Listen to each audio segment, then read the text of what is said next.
E rauranga tira mahuri noa tēnā koutou katoa. Matuara I tēnei pō e whakawhitiatua nei te moana nui a kiwa ki raro tō ngā kātahi anō ngā kuki airani I mau ki a o te aroa I te wā o te noho here katau rawa atu ki te wā kāinga. I mau rātau ki tāmaki makaurau I te wā I whakatauri ai te taumata o hiti tua whā I ngā wiki e ono ki muri. Kei raro tangata tātou karerea Mānia Clark Mamanu kia whakawhitiatu rā tātou ki a ia Mānia he hara ngā kōrero o te wā.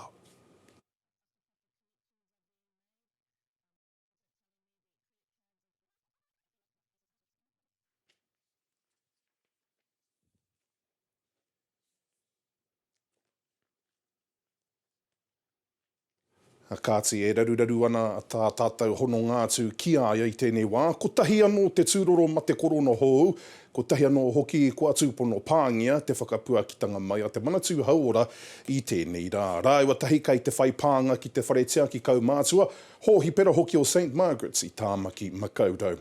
Nā reira ko te katoa o ngā tūroro kua pāngia o te aroa kua eke ki te kotahi mano, ko tahi rau e whātekau mārua. Ko te katoa kua tūpono pāngia, ko eke ki te toru rau e rima tekau. Ka re kau he matenga hou. He tokorua noi ho kei roro hohi pera, ko tahi te heke ngai ho, I o te rahi o inanahi. E rua te kau mātahi anō hoki kua whakamau I ake he kakenga ki te kotahi mano, e toru rau e ono te kau māwaru, arā ki te iwa te kau mārua ora o ngā tūroro katoa, tūturu mai, tūpono mai, kua haumanu ake. Ko te nui o ngai Māori I pāngia e noho tonu ana ki te kotahi rau e urua te kau mā ono. Ko te rahi o ngā uri no ngā mautere ko eke ki te waru te kau. E whitu mano e rua rau mā whā ngā whakamātautau I oti I nanahi. Te kau mā ono tonu ngā kāhui tūroro nui, heoi e whā oera kua whakakapia. Kāti ki te rohe o Waikato ko te māpū mangauru hoki kai te tuari ngā pouaka kai, pouaka rawa horo I anō hoki ki ngā whānau pōkai kaharo atu o te rohe. Me te aha e tautoko he ana rātau e te kingitanga. Anei rā a kere ama rights me te re tōtanga atu. 34, 35. E whakautu ana I te tangi auwe a te hapori. During these challenging times is the responsibility of everybody to pull in and to do everything that we can. E tai pauka, he medium size, e tai large. No te ture kua hori te rōpū Māngaru Kingdom I kirikiri roa, ka tīmata ki te tuari pouaka kai rawa horo I anō hoki. He mea mahi tahi me te rōpū The Serve, hei āwhina I ngā whānau rawa iti. Ko ngā mera o kori kei ngā hāpuri whānui o Waikato. He hara I te mea ko ngā whānau Māngaru anahi. Kao. So you've got mamas with young children walking to a food bank in the rain and then trying to carry their box back with young children. I mean, the struggle is so real out there. We're sick and tired of waiting for people to do that for us. You know, we know that the only way it's ever going to happen if we get off our own backsides and do it for ourselves. Put it on the ground and don't have to give it to them like that. Iriro ia sani whatu ara ko pai tō me tōna rōpū Māngaru, te raihana kaimahi whaitake I raro I te maru o raukura hauora o Tainui. Ākua ngā whakahe a etahi, me ngā whakatake a Simon Bridges ki ngā kenge. E mataku no te hunga kakiwhero I tēnei te āwhina o te Māori ki te Māori mā te Māori. We're doing it because we know that it's helping our people. It's making our brothers and our sisters feel good about themselves.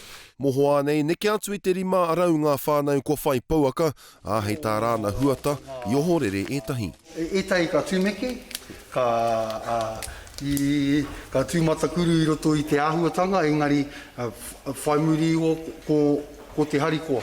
If a mango mob can drop me off a box of kai, actually the mango mob can pick me up and take me to the doctor too. They're showing kindness beyond kindness. As you can see, you know, I'm limited to going out there and, you know, getting my own supplies, you know, shopping and stuff like that. So that's why, you know, this is pretty humbling. I nā hoki ara anō te whānuitanga o ngā taumahatanga kei runga I etahi o ngā whānau. Almost every inequity, particularly education, health, food, our people are struggling. O tia ke hei tā pai tō ka haere tonu tā te māpū nei tuari rawa, kia mahe ara anō ngā taumahatanga kei runga I ngā whānau. Kere ama right, te ao Māori. E ai ki e tahi te ahu mahi mana ki tangata ka I te ware tia tō rātou ranga. Aha, kua rāteo no piri o na tāra kua hua kei wā rātau hau taonga, ratonga hoki i te tau kotahi, ka i te whangatonu rātau ki te whiwhi āwhina tautoko hoki i te kāwanatanga. Ai whātekau miliona tāro ngā pūtea whiwhi e ngaruana i a rātau, i a rā. E pōkai kaha na te rāngai ringa hora, te tāe te kāwanatana i tuku āwhina ki a rātau. We're the ones that are kind of wondering why we're being left out the side and why we're not having anyone fight for us. Through this COVID-19 process, we're sort of feeling like the forgotten industry, to be honest. Unfortunately, for hospitality, we haven't really received anything other than the wage subsidy, which, whilst that is helpful, that only covers a third of our costs. I te tau āra i heke tō rātau whiwhi pūtea ki te kore. E kai kini tonu ana te mamai i te taumata ohiti tuarua. We've had to adjust the way we do things, the way we operate, and sometimes that takes a heavier burden on our families. Our business model is going to have to change. We had to change our mindset. A week ago, we had to open pretty much a whole new business. Ko tā rātau tētāia hoki te whai tautoko i te tahua pūtea i tēnei tau. So we really would like someone at the government to step up and either put us out of our misery, tell us we're not going to get any support because we are part of the public health risk, or look at an ongoing subsidy. I'd like to see a continuation of support in terms of loans, possibly marketing support. I mua i te mate uru tānei he kotahi rau whitu te kau mano o na kaimahi. He o e matapaiti ana he whātekau o rau o aua turanga mahi ka poroa. There's no sign at the moment that there's anything coming in the hospitality sector's way, so it's pretty disappointing at the moment. Hei te rāhina ka puta i te whakatau mena rānei ka tāia Aotearoa te heke ki te taumata ohiti tuarua. Aroha Treacher, te ao Māori. He pakihi tāpo i Māori i te tairāwhiti kua putaora mai te ngau o te mate SARS o te parekura i te tekau mātahi o mahuru o te mate rewharewa puaka no hoki. I tēnei wai ka tatātua na rātau ki te hoki ki te mahi. Ko tā rātau whakahau ki pakihi ke atu o te motu, mā te aronga hou, e angitua no ai. I te wā ka timu te tai he whakāturana mīharo ki nā whairehu kamare wāke, hoi anō tērā te hiahia ki te whakarereke i nā āhuarana pakihi tūruhi na te COVID-19 te take. I think for us, one of the key things is going forward is you've got to reinvent yourself as a destination. Koe nei te taurua te kau o te pakihi Māori a Dive Tatapauri. Ko nā whiakorana o nā taurua te kau kua hipa ko te torotoro ki nā tūruhi ake no Aotearoa. Those international tourists won't be flowing in like they did. So it's critical that you partner up with your RTOs, your regional bodies, and just come up with some good strategic planning about how you're going to go after the domestic tourists. Ko te arona nui o te tari whakawhanake arohe o te tarahiti o Tairāwhiti, ko te hāpa i nā pakihi ruarau kei raro i tā rātau marumaru. He toru te kau mārima o rau o rātau he Māori. I guess in a new domestic tourism world, reinvent our tourism locally with a real focus on our authentic cultural Māori heritage, and we're doing that directly with our iwi partners.